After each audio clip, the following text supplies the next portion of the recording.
মুক্তিযুদ্ধের মাঝামাঝি সিলেটের বালাগঞ্জ উপজেলার বুলুঙ্গায় নিরীহ গ্রামবাসীকে জড়ো করে কেবল গুলি করেই ক্ষান্ত হয়নি হানাদার পাকিস্তানি সৈন্যরা। তারপরেও যারা জীবিত ছিলেন কেরোসিন ঢেলে আগুন দিয়ে পুড়িয়ে মারা হয় তাদের। সেই ঘাতকদের দোসর রাজাকার আলবদর এখনো যারা জীবিত তাদের নাম মুখে আনতেও সাহস পান না সেই ঘটনায় বেঁচে যাওয়া মানুষেরা।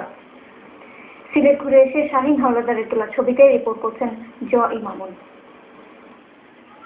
জরুরি মিটিং হবে এই কথা বলে পাক সেনা আর রাজাকার আলবদররা ৭১-এর ২৬শে মে গ্রামের সবাইকে জড়ো করে এই স্কুলে।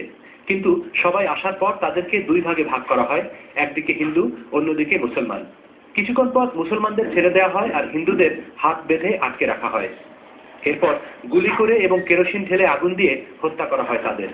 কিন্তু সেখান থেকে কৌশলে পালিয়ে বাঁচেন কয়েকজন। তাদেরই একজন স্কুলের তখনকার তরুণ শিক্ষক, বর্তমান প্রধান শিক্ষক প্রীতিরঞ্জন চৌধুরী। ৩বার নিয়ে লাভ দিলাম। লাভ দেওয়ার সাথে সাথেই দক্ষিণ এবং পশ্চিম থেকে গুলি ছুটতে শুরু হইল। আমি দৌড় তুললাম। আমি বুঝতেছি আমার ডানে এবং বামে গুলি করতেছে। কিছু দূর যাওয়ার পরে বুঝলাম যে এখন আমি আউট অফ রেঞ্জ। হিন্দু যারা এবারে বাছাই করে করিয়া বউ অন্য আসিল একটা গরু লইয়া আসলো।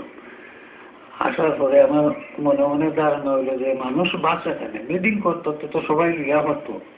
আমার ভিতরে একটা ডরাই সামনে ভাবিতাম, একটা সিটকারি খুলছি আমি টিকিটের দলাল যারা আছে এরা খুব উত্তেজনা আত্মাতে। এর মধ্যে দিয়ে আমি টিকিটি খুলি লিছি, খুলিয়া ইয়ে হয়ে গেছি। ওই ঘটনায় গুলিবিদ্ধ হয়েও বেঁচে যান অধীর মালাকার। এখনো তার শরীরে একাধিক গুলির দাগ। তবে যারা সেদিন তাদের এখানে এনেছিল সেই রাজাকার আলবদরদের নাম বলতেও ভয় পান দেবেন্দ্র। নাম হইলে তো অসুবিধা, নাম কইতাম পারতাম না, হইলেও তো আমার টাকাও অসম্ভব হয়ে যাবে। এই দেশও এখনো এখন তো পাকিস্তান না হইলে কি দেব, রাইতিয়া গুলি করি মারি দিব, নাইলে করতে বেড়া হাতিয়া নিয়ে টুকরাই দিব। ৭১-এ এই স্কুলের ছাত্র ছিলেন খায়রুল ইসলাম। তিনি এখন এই স্কুলের ব্যবস্থাপনা কমিটির সভাপতি। সেদিনের ঘটনা স্মরণ করে আজও শিউরে ওঠেন তিনি।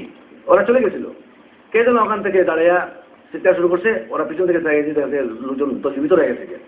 তখন আবার তারা দেখবে এসে কেরোসিন ডালছে, বাজারটা কেরোসিন হয়েছে, কেরোসিন ডালছে এবং যার কান লড়ছে, হাত লড়ছে, পা লড়ছে তাকে গুলি করে ওই একজনের করে হত্যা করছে, আগুন দিছে।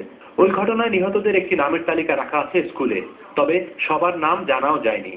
আর অযত্নে পড়ে থাকা একটি গণকবর ছাড়া বুরুঙ্গা গণহত্যার আর কোনো স্মৃতিচিহ্নও নেই। এলাকার মানুষের প্রশ্ন, কেবল হিন্দু হওয়ার অপরাধে সেদিন যারা এতগুলো মানুষকে হত্যা করলো সেই হানাদার আর তাদের এদেশি দোসরদের বিচারের উদ্যোগ কি কেউ নেবে না? ইমামুল, এটিএন বাংলা, বালাগঞ্জ, সিলেট।